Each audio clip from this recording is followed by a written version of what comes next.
Bonjour, chers compatriotes congolais à travers le monde. Toye lelo kolakisa bino site oyo okoki kotala ba actualité ya RDC na video. Na site na biso Good Story okoki kobanda kotala ba video ya RDC na nyonso tu olingi et puis bisika nyonso ozali. Tosali site wana po to permettre na batu o bazali pressé, batu o bazali occupé bakoka koyeba makambo oyo ezali koleka na mboka à travers ba courte vidéo. Na site internet Good Story, tozali pe kotiela bino ba annonce d'affaires.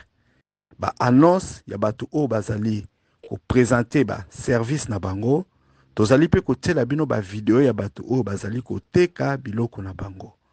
Soki olingaka kolanda ba information, ba actualité, voilà, le site internet Good Story est là pour okoka koyeba makambo oyo ezali koleka na mboka depuis n'importe quel coin bisika oyo yo ozali.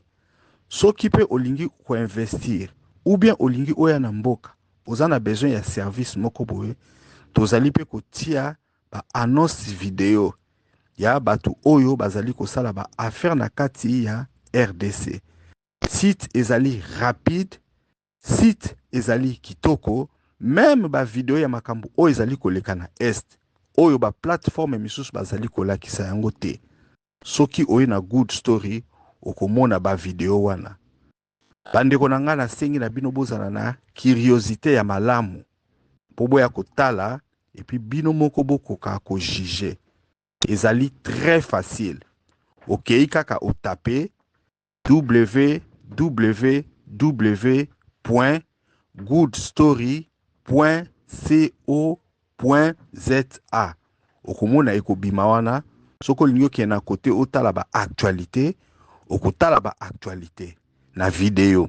Soki pe olingi okende otala ba video ya ba annonce d'affaires o bato baza kosala ba business, bazali ko offrir ba service, bazali ko teka biloko na kati ya RDC, okoki pe koya kotala yango. Soki ozali communicateur politique, olingi makambo ya politique ba activité o bozali na yango ekoka koyebana, oye komona biso. Soki ozali homme d'affaires, ozali na activité, ozali na entreprise, olingi pe ke batu bayeba ba bien na ba service oyo ozali ko offrir, okoki komona biso. Même soki business na yo ezali ya mokie, même soki business na yo ezali moyen, même soki business na yo ezali ya munene, toko assister yo pona okoka ko atteindre ba objectif na yo. To saleli ba Congolais site wana pour que les Congolais puissent se connecter et se retrouver dans une plateforme qui est 100% dédiée na ba Congolais. Pour ba makambo ezoleka na mboka na actualité, ba koka pe ko sala ba affaire et puis ba trouver ba opportunité. Une plateforme qui est très bien, une plateforme qui est très rapide, et loko tokosenga na bino boza kaka na curiosité pona bokoka kotala et puis bopesa biso ba avi na bino ndenge nini bokomona yango. Good Story ezali site ya kitoko, Good Story ezali site ya rapide, Good Story ezali site oyo eko permettre ba Congolais ba koka ko bongisa milliers des affaires na bango. En tout cas, to sengi na bino nyonso boya ko visiter yango www.goodstory.co.za.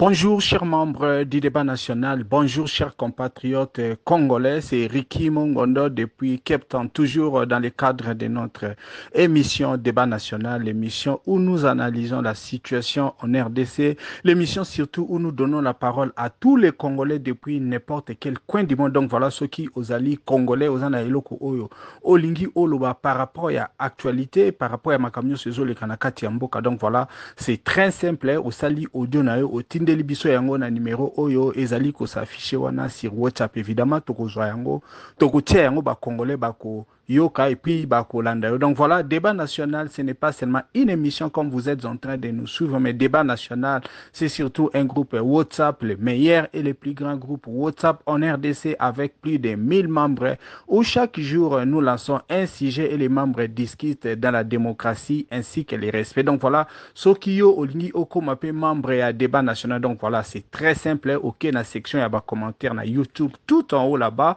Vous allez voir sur les liens du groupe. Vous cliquez sur les liens, ces liens-là. Évidemment, vous allez devenir membre du groupe WhatsApp débat national. Et quand nous lançons les débats, vous pouvez aussi directement agir, donner votre opinion dans les groupes. Donc voilà, l'objectif du débat national, comme nous ne cesserons de le dire, c'est de créer une communauté de Congolais conscients, des Congolais qui aiment leur pays, les Congolais qui ne sont surtout pas les fanatiques des hommes politiques, mais les Congolais qui regardent les leaders dans les yeux et leur demandent de compte. Donc voilà, boyebi, réputation, et boyebi, comment les gens ne veulent pas que les choses changent. Donc, manipulation, salama, politiciens, bongo, pesa yango, batu, bazali, naïf, bazako, mbongo, pesa, passer, pour na basala ba propagande ba église ba affaiblir population bazo zo même bon bazo pesa ba musicien pour ba loba basala ba concert ba distraire ba tout pour que les Congolais ne soient pas éveillés et cela se répercute dans notre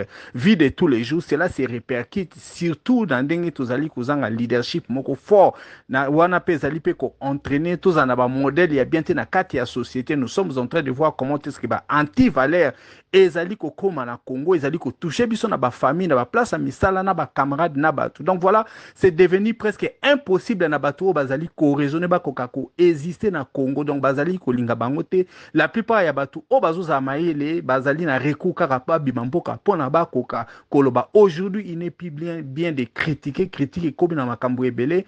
Félix Chilombo alobaki na biso nini akusilisa ba prison ya ane, mais au contraire ayiko tondisa yango plus que Joseph Kabila. Aujourd'hui, on se permet de tuer ba prisonniers non armés na kati ya makala ba boma bango 2000 eloko moko et salamité enquête salamité. Voilà, on est vraiment dans la jungle. C'est ce qui se passe na kati ya mboka na biso. Ce n'est pas seulement dans le domaine ya politique, mais dans la vie quotidienne que nous sommes en train de vivre.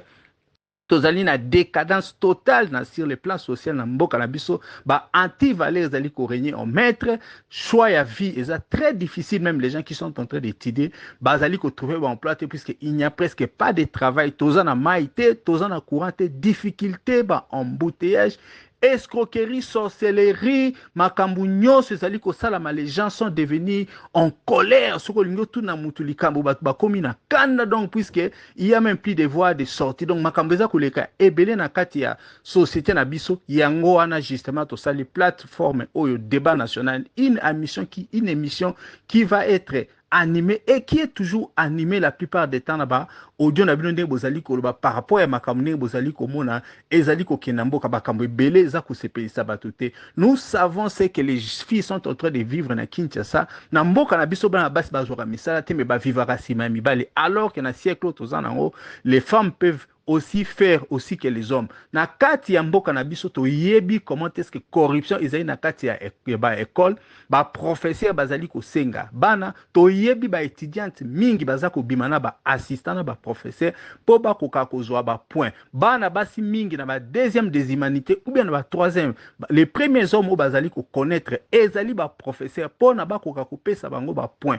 Tozali na ba chantage, tozali na ba injustice na niveau ya famille. Batu misusu baza na ba choix bazali kokenda kozwa ba kisi baza komona ba kambo moko mystique na kati ya vie na bango. Tolingi batu ba koka koloba ba difficulté ba problème ba chantage nyoso bazali koyela bango ba misusu pa koka ko vivre akoma mu kala ya camarade na ye o batangaki na ye. Il est en train d'aller là-bas tous les jours pour ba koka ko aider batu baza ko koka ko boko là-bas na te. En tout cas, déconfiture sociale. Parents au monde moi na moi ça ko bima chaque soir azo ke ko lukambo po aller ça mais moyen à l'obésalité puisque en fait il doit vivre. Vous savez ce qui est en train de se passer dans notre pays. Aujourd'hui, si vous n'avez pas de famille en Europe, pour battre de la rabino code, pour bozwa kanaba na ba société wana ba société financière ceux qui besoin zo yango te boko ko vivre te. C'est très difficile de faire étudier les enfants en RDC. Bande konangai, nous sommes en train de vivre ces choses-là et nous ne devons pas garder notre bouche fermée. C'est pourquoi nous avons créé débat national pour que ba Congolais bisika nyoso o bazali ba tindaka ba audio na bango to koka koyeba makambo ezali koleka et puis yango wana est constitué débat. Donc soko za kolanda ngai, si vous n'êtes pas encore abonné à la chaîne Ricky Mongbondo, là où nous faisons passer l'émission Débat National, ndenge ka koza koluga kolanda ngai, kenda ko s'abonner, please, please, please, to kolisa communauté oyo très rapidement, to longola la paire. Bato ba osa makambo ya mabe bakoka koyeba ki ba Congolais ba telemi, ba komi koloba, ba komi ko exposer bato o bazali ko sala mabe. Ndeko nanga soko zana likambo o esalaka yo pasi oyebi tindela biso audio. Otindi audio na anonymement olobi makambo mais kopesa ba kombo te.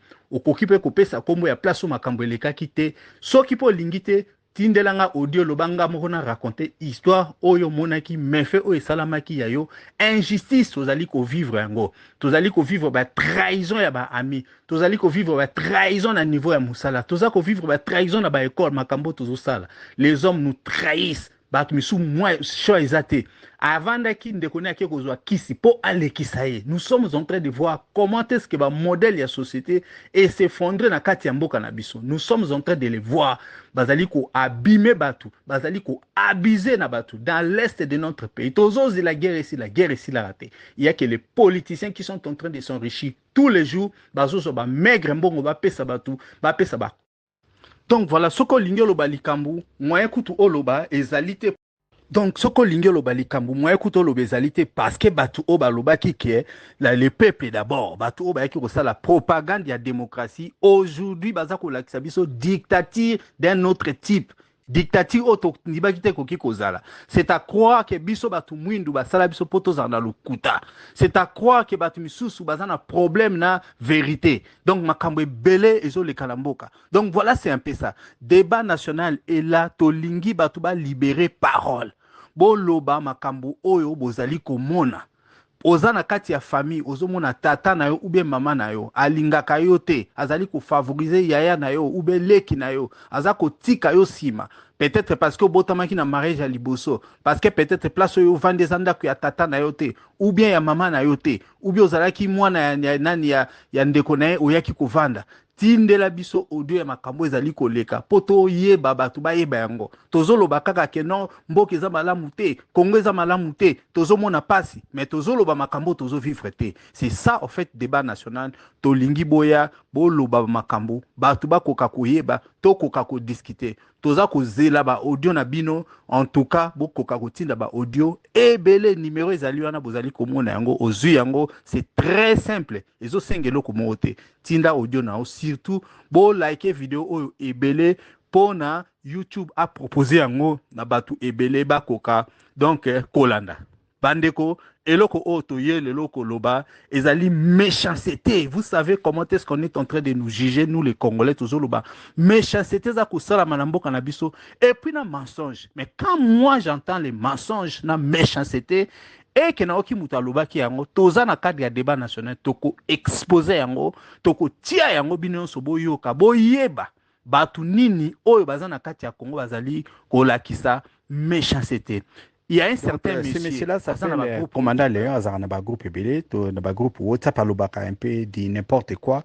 Mais ce monsieur-là, je crois, il y a des jours, nous avons informé que Frank Diongo était mort dans une embuscade.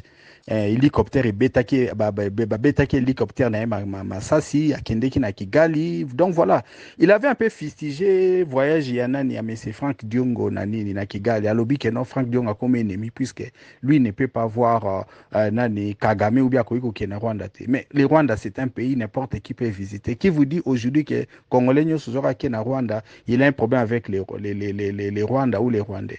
bato ebele baza kuna na nini na bacongolais ebele baza na Rwanda, barwandais mpe ebele baza na Congo. Et puis il faut savoir que frontière na biso eza ya kokangama te, puis baambassadeur na biso bazali toujours koéchanger. Mutu oyo aza première nini mutu aza na relation na barwandais, mais c'est Félix Tshilombo. Félix Tshilombo asala eloko mote. Vous voulez mettre la pression sur la population alors que makambo Félix Tshilombo asala bato misu basala ngote. Nous avons vu Paul Kagame na stade de Marty balobi yonani oboya Kagame to monaki nde nini bazwaki banini nini or na biso ke comment il raffiner la société rwandaise. Nous avons vu la compagnie aérienne du Rwanda Rwandair comment il kokita na kati ya Congo. Donc nous avons assez vu des choses. Nous avons aussi vu l'image au César na réseaux sociaux au mona nani Félix Tshilombo basimba ni maboko na Paul Kagame. Donc ce n'est pas ceux ça na bato bakoki ba pekisa bato ba ke na Rwanda, ce ne sont pas bato IDPS ou ba fanatique ya Tshilombo. Donc tout ça quand même conséquent na makambo wana. Et en plus méchanceté wana ya kolinga liwa ya mutu komona neti keza bien parce qu'il y a kedeki na Rwanda mais c'est Frank Diongo akufa famille na eba bazanga ebana na eba zanga moi si na yazanga et puis bato parti politique na eba zanga. Je ne dis pas que mais c'est Frank Diongo, c'est un saint. Je ne suis pas non plus son fanatique, mais je me dis seulement comment Moutaroui ko déployer méchanceté en dengwana pour la makambu oyo et retoucher biso réellement. Aujourd'hui, si nous voulons seulement en terminer, il y a une seule chose que nous devons faire. To pesa ba to équiper à ba soldats na biso, to foot ba soldats bien, to organiser renseignement na biso, to bunda to bokola mboka. On est en train de ne rien faire maintenant, to luka ba divertir na ba fait moro divers. Au lieu to target, to luka loko est important to sala to sala te. Maintenant ba fanatique ya Tshilombo, ko lobaka n'importe quoi comme si c'est comme ça que Victor Ekoya. Donc bino skonde bovanda na bozi ande Frank Diong nde mutu ake ko bunda ame ma solution na makambo Congo. Ou bien mutu ba ofute mbongo pasa makambo wana. Donc c'est vraiment n'importe quoi. Donc voilà, avant tout l'anda on a otika bino bolanda ba audio na e contradiction puisque c'est un azana contradiction ya kosakanate. Na audio musubo yo kande nini alobi ke Frank Diong akufaki na embuscade tanga kiti ba betie masasi azali susute. Mais tant ba ko lobele na ndeko na ndeko mususu ke non bon Frank Diong est vivant. Oh non, ba comprenez qui était ya lobaki Frank Diong akufaki politiquement. Donc vous voyez comment est-ce que bazana ba concision te. Comment est-ce que les réseaux sociaux et n'importe quoi qui t'a ruiné la réputation à Moutou, qui t'a donné des fausses informations. Donc voilà, souvent ils ont problème. Mais comme tu as un débat national, tu as toujours éclairé, tu as alerté. Comment est-ce que l'armée numérique a Félix Tshilombo ils ont déployé pour la confusion dans mitu bateau. Mais avant, on a d'abord quelques vidéos et actualité et puis vous allez écouter comment est-ce que échange ya audio et salamaki. Mais en tout cas comme nous sommes à débat national ndenge tolobi, il faut s'abonner à la chaîne Nabiso. Nous voulons que notre communauté grandisse et surtout tolingi soki oyoki yango osali commentaire. Vous avez le choix de faire des commentaires ou osala commentaire directement na YouTube comme pour osala commentaire na audio au routine de la biso tokolanda yango. Donc voilà, en tout cas bo liker vidéo bo liker yango ba ona nous ba s'abonner te bo s'abonner na chaîne Nabiso. Nous voulons que très rapidement communauté ya ba congolais conscient et Coca-Cola et puis bateau bazana ba masolo ba histoire ba témoignage ba expérience ba lingi ba loba oyela ki bango na vie ba audio na bino ezali les bienvenus. Vous êtes en train de voir comment les numéros s'affichent là-bas.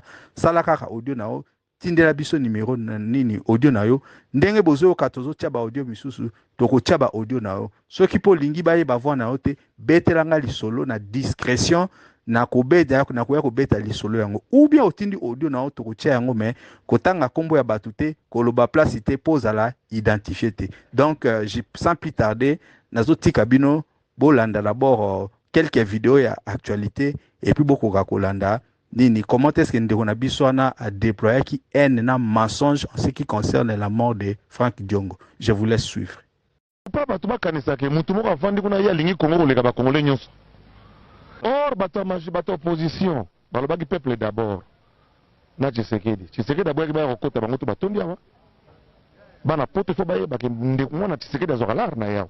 Débat du jour ezali ke Goma ezali ba yokana nous. Opposant na bino zolo sangela ngai wana. Bazokalara wa. Nous avons comprendre des bien aventuriers qui passent dans les médias, qui jettent des accusations gratuites sur moi. Félix Tshisekedi, na olu bengani saida parlement.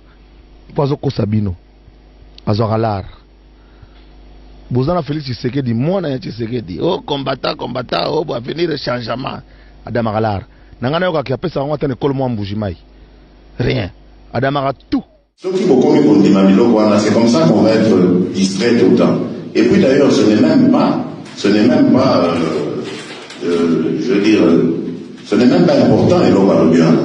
De la wingetisation de la vie politique. C'est-à-dire que ce que j'ai fait pour les wingés, pour mata, et on a ça dans la politique.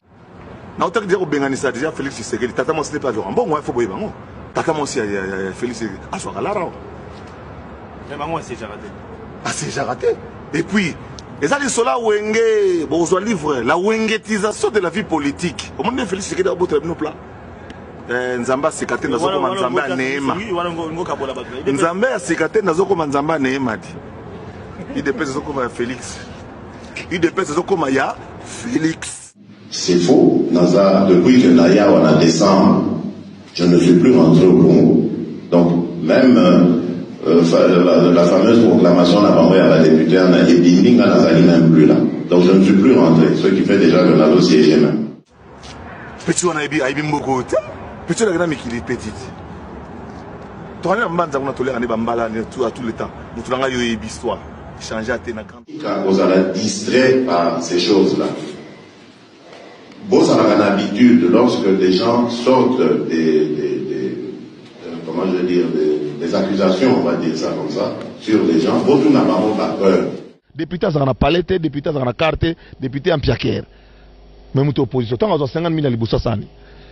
On peut parler. Ayoka est délai, il y a que voilà, Kabila recevant là, il y avait ça depuis 2006, donc moi ça me fait rire, c'est que ça en clair. La wingetisation de la vie politique. C'est-à-dire que le député opposition va en piaquer et à Nyama. Donc à chaque étape, avant ça, moi j'ai lu ça d'ailleurs sur internet, le fameux Babita Mazola, non, Félix Hakimi Napoto, parce que Pesaka pendant 4 millions, il y a un premier ministre, elle va faire, il y a sorti, il y a premier ministre, et sur les 4 millions, combien de temps ça qui démarche, on a 2 millions Hakimi Namoy, et puis papa Naé, ah mais Ngapé n'a pas la lutte, n'a qu'un bon, donc, alors donc, bon, si on va bien par quel moyen donc c'est à eux de démontrer comment est-ce que je peux faire en étant ici en Europe, na kitana Congo, na Mbongo, en fait je sais pas, Bango Moutou Bazo accusé, pas prouvé à vous. Et c'est là que je dis, où est la distraction, ne vous laissez pas distraire. Na combat na biso de Zoluko, ça n'a rien à voir. Ok, Bolanda est un aventurier qui a l'habitude de parler, de dire des bêtises sur les gens. Et voilà comment on vous tourne en bourrique. Bozongo, ça n'a l'essentiel. L'essentiel, c'est que Kanambe, il faut aller au roi. Namboka, c'est un imposteur. Il a triché aux élections. Le peuple ne l'a pas choisi. Il ne représente pas notre peuple. Et c'est à cause de lui que ma malheur en est allé. C'est pas parce que Félix a soit disant bon on a parlement que ma malheur est à Congo est allé. Donc sachez qu'au les détails qu'on a donné l'essence. Ça a un virement à transfert $6,250 par mois. Et ça a 4 000 €. Ça vous continuez à combattre. Combattez toujours. Combattez. Continuez à combattre. Combattez à combattre. La vie va vous combattre après. Tala souki ne okomi na ngobana okene poto na 18 ans okomi na chinini continue à combattre mais Félix Tshisekedi a benda 6 000 par mois fois 12 fois 5 je vous défends de faire le calcul. Oui mais bon après tout ce qui fait dans une bonne mois les ambons na yibi mututa je suis député élu il faut pas l'oublier na yibi pe mututa ce qui bon mois ne na compte na ngai j'ai le droit de le voir mais ça m'intéresse pas c'est pas. Enfin bon, on va laisser. Moi, ce que je veux vous dire, ne vous laissez pas distraire. C'est. Pas l'opposition de tous ces dialélistes ici, qui portent les mounières et pour justement pour. À l'UDPS, toi, tu peux faire la contradiction. À l'UDPS. Tu peux contredire, tu sais que. Alors pourquoi craindre cette révision de l'article 220? Ce sont peut-être que des rumeurs? Non, apparemment, il y a des manœuvres pour le faire. Ce ne sont pas des rumeurs, ce sont des informations très sérieuses. Et pourtant, Lambert Mende Omalanga, le porte-parole du gouvernement, a bien dit qu'il y aura ce flambeau civilisé entre président sortant et entrant. Ce monsieur est très bien connu pour dire une chose et faire le contraire par la suite. Il est là dans son rôle, mais demain, lorsque le scénario catastrophe sera mis en route, ce sera le même qui reviendra pour dire le contraire et essayer de le justifier, nous le savons. Que fera l'UDPS si Kabila réussit à faire sauter justement le verrou de la Constitution? Nous le combattrons, mais avec tous les moyens que nous aurons à notre disposition, ça c'est clair. Nous ne l'accepterons absolument pas. Dans une interview, vous dites que l'année 2014 devrait être une année de libération du peuple congolais, que chacun soit attentif aux signes visibles d'essoufflement de la dictature. Alors, expliquez-nous vos propos. Ben, c'est clair. Quand vous voyez déjà la manœuvre qui est faite ici pour retoucher la Constitution, c'est la preuve que ce régime est essoufflé. Parce qu'il a un lourd passif qui est celui des élections qu'il a truquées en 2011. Et ça le suit comme son ombre. C'est une tare qu'il traîne depuis 2011. Et en plus de ça, il y a la lassitude de la population. Toutes les crises, et je crois que vous avez suivi depuis la fin de l'année dernière le nombre de crises qui se sont éclatées dans le pays. Tout ça sont des signes évidents d'une fin de règne. Et c'est pour ça qu'ils essayent de relancer cette sorte de manœuvre pour en fait s'en servir comme un bol d'air et essayer de repartir sur d'autres bases. Justement, que... Et l'on a lingi ko senga bino. Ezali bo continuer kosala ngai confiance ndenge bosalaka ngai mokolo ya le 20 décembre 2023 ngai naye konyokola mwana mboka Congo te naye kobongisa situation ya bana Congo nayebi ke nazali moto nakokokisa makambo nyonso te po nzambe na likolo nde mokokisi makambo me kasi nakosala maemanso po ete situation oyo ezali lelo tango ngai nakosilisa mosala na ngai ya président de la République nakoka kobongisa au moins situation po ete oyo akoya na nsima akoka continuer na misala oyo ngai na bandaki. C'est pourquoi nakosilisa na likambo oyo boyoki nungu oyo bazali koloba likambo ya révision to ya changement ya constitution. Likambo wana ebangisa bino te bana mboka. Constitution na biso ezali malamu te. Constitution na biso ezali kosenga bana mboka o bazali na mayele bafandela yango bakoka kotala likambo wana. Me banguna na biso lokola bayebi ke ngai na telemeli bango balingi ba profite na nzela wana bakosa bana Congo.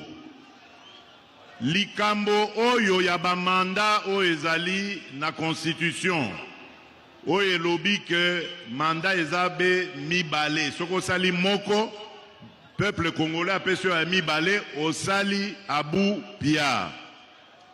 Likambo wana pona ko changer yango esengeli kaka peuple congolais ye moko oyo abetelaki yango sete.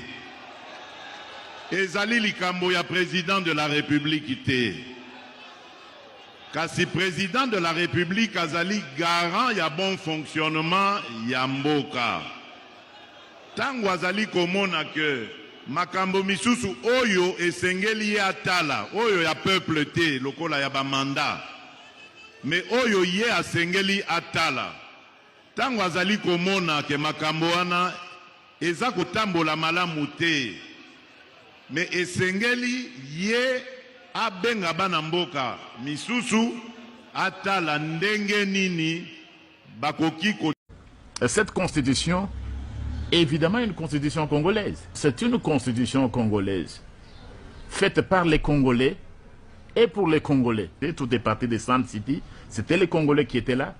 Et après, cette constitution a été adoptée par référendum populaire du 18 au 19 décembre 2005.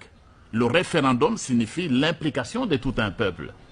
Et ici, donc, nous n'avons pas affaire ici à une petite sœur d'une constitution belge ou autre. Constitution Nabiso ezali malamote. Et Salemaka d'ailleurs, Namboka Bapaya.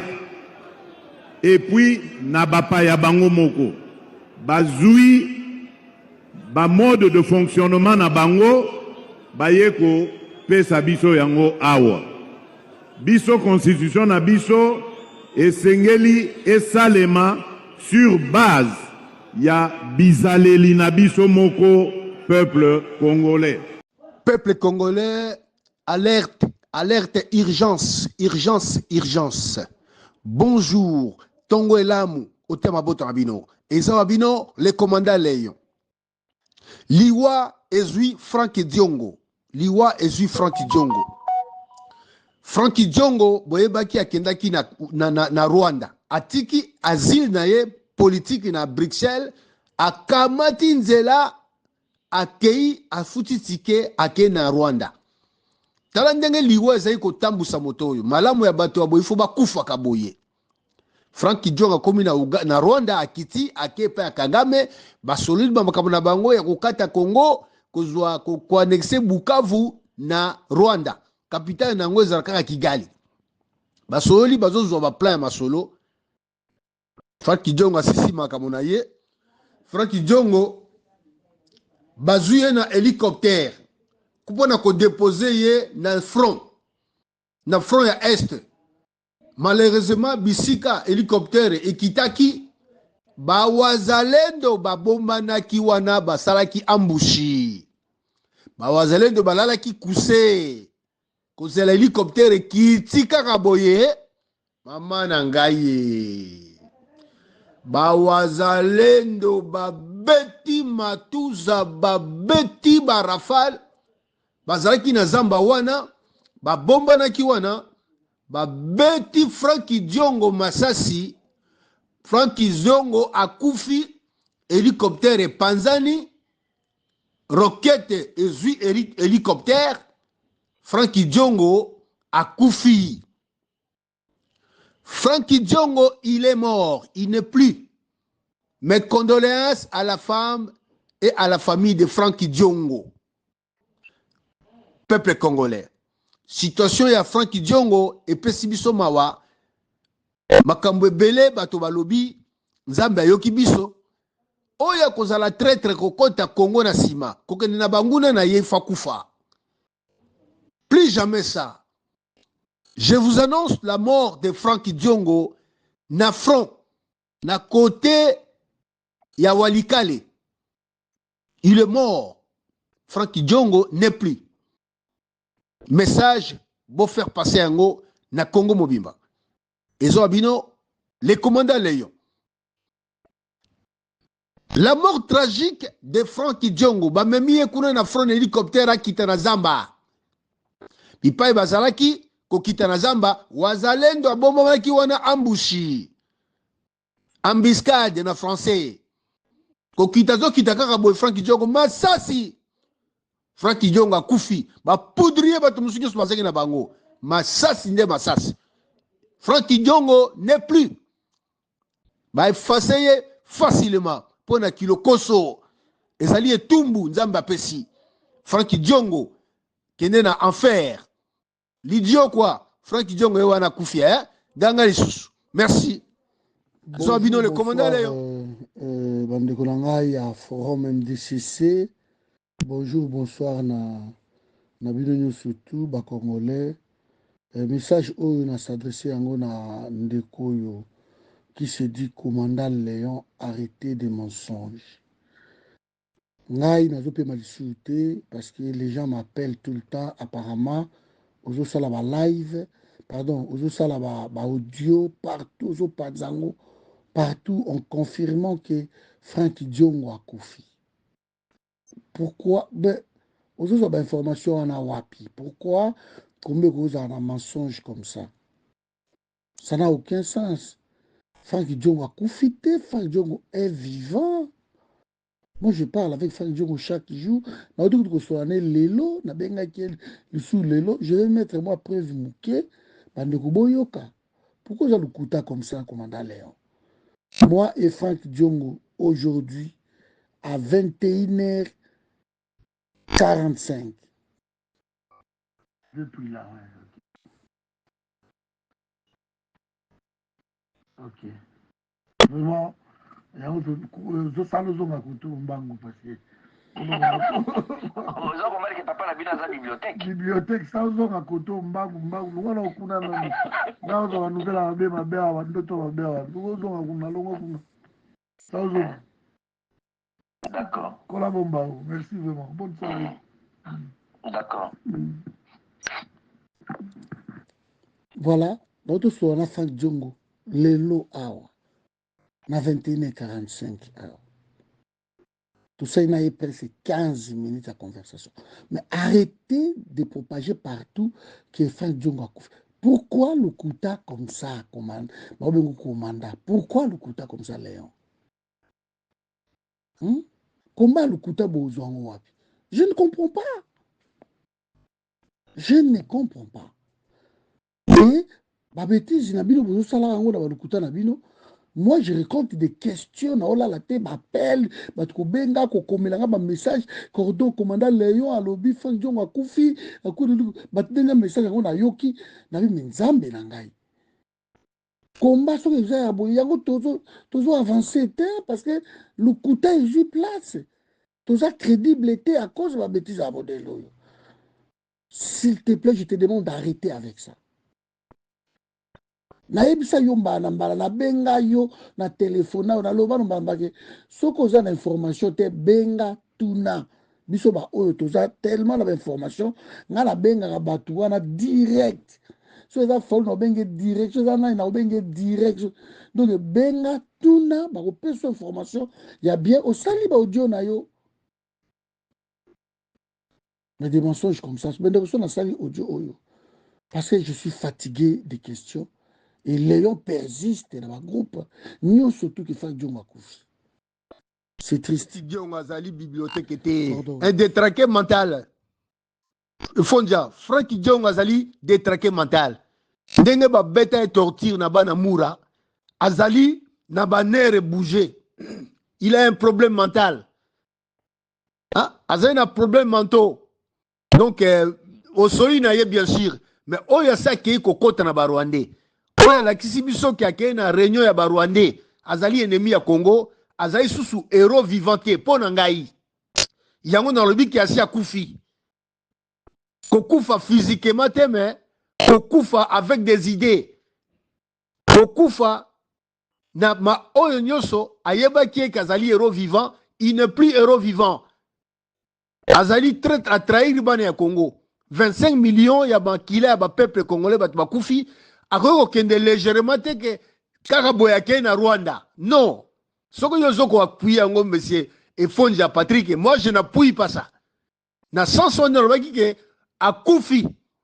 Na kansi bozaï ko comprendre nga itende na l'obaki. À Koufi parce que à Kena ba Rwandais. Donc il n'est plus dans ma mémoire. Na mémoire nangaï, je l'ai oublié. Ata telemi boso nangaï bo, il n'a plus de valeur. Na sens on a zoloba. En tant que patriote, Ngaï, monsieur Léon, commandant, n'a pas qu'on se rendre dans Rwanda. Que ce soit dans n'importe quelle condition, dans n'importe quel problème. On a dit, dans ce sens-là, je n'ai pas dit qu'il est mort physiquement. Donc, moto se rendre dans l'ennemi Nabiso, on va faire couler, maquiller le peuple à Congo, on va violer Basia. Le commanditaire aza kotina ba boma ba congolais ba occuper mboka yozo kende ko sa jeunier pa na ye ko kende pa na ye donc et pa na ngai il n'est plus. Voilà, na kanisi comprendre ngai peuple congolais bolandi ngai na bokebi. Il n'est plus na sens wa na zero lobela. Celui qui franchit les frontières a kei kokota na Rwanda a komi kuna ata soki bolobi o ba kenda kuna non. Et qu'on s'en rende compte, on a la légèreté à boyer, to pardonnabilité à boyer. ce type, c'est un détraqué mental. Il a eu des tortures dans la prison. Et puis, on croyait qu'il était déjà mort. Vous voyez bien, mais Azan a un problème dans Moutou, M. Franky Djongo. Il a un problème mental. Maladie mentale. Voilà, c'est ça. On a fait comprendre que Bino, et l'autre qui a Koufi. C'est pas du mensonge. Il est mort politiquement, je dis bien. Bino besoin de analyser ma camote. Il a soit fait du pouvoir. Le quoi a pouvoir et pas Félix Afandi à Zuite. Hein? Banere bali ko bouger, il faut pas passer à poste. Au bout de Kabila Kangio, Kanamba beti a torturé yo. Au Kangisi ba garde du corps na yo. Ba maître Bessi sao ba tumsusuana. Et puis so yesu au suspendre maître Bessi sao. Au bengani hein? Ozoluka poste ti ko kene ko lécher makolo ya Kagame. Ako sala le côté. Kagame aussi il ne vous donnera rien. Hein? Donc, Ozali mort mentalement, politiquement, tu es mort, tu n'es plus. Mais c'est Franck Diongo. Détraqué mental. Vous avez quel âge, monsieur Franck Diongo? Vous avez quel âge? Hein? Dites-moi si vous avez quel âge. Na âge na yo, okomi koko yabana. Dans quelques jours, dans quelques mois, donc on reçoit pension à politique. Alors, vous ne pouvez pas faire ce que vous avez fait là. Qu'on revendiquait, non, je suis comme ça, je suis bibliothèque. Ozali bibliothèque était. Pendant qu'on se rendre naba batoyo, bazali ko agresser Congo. Naba bourreau ya ba Congolais. Pendant qu'on question disant qu'on le poste. Quel âge as-tu pour faire des choses comme ça? Héros vivant, héros en boye. Héros zalakandenge yo zali wana. Attention que les fonds de sipoteyo. Je m'en fous. Il est mort politiquement. Et pas une angaï, Azali na mort cérébrale. Politiquement. Je ne soutiens pas. Bonjour, monsieur Ricky. Bonjour tout le monde. Bonjour à tous. Toyoki mingi, ba conversation nyonso wana. Et que les cas on a groupe. Toyoki.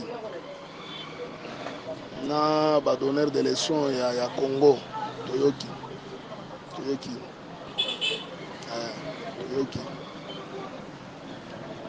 Bapesa biso ba instruction politique, ba éducation politique, bapesa biso ba position, bacha biso vraiment na alignement ya ndenge bango balingi. Nous Toyoki sans problème. C'est tout le bagaka. Maréchal Mobutu bomati suka akimaka na ye. Akanga bato awa kotia na baserke kosala nyonso. Bino nde nzela wana bozolekela. Bino ba IDPS. Kosodomize ba mibali, kosala boye, kotorturer, kozwa basi ya bato, koyiba mbongo, kosala nyonso na ba bêtise. Botondi mbongo. Comme kosanza sikoyo na ba bêtise sikoyo. Peuple congolais comme peuple ya nzala. Si vous confirmez bango moko te toza na nzala na mboka na biso. Tako bakotuna yeke mboka na za na nzala te bato basa bien mais yo moko zofinga bato na yeke baza na nzala. Nde ba ke ko sala opposition. Ba documentaire wana zoleka ba photo na bino ba image na bino ya lobi kaka awa. Bola ta ba chemise moko bola ba sécurité. Hein? Ba sécurité. Bomoni yango te.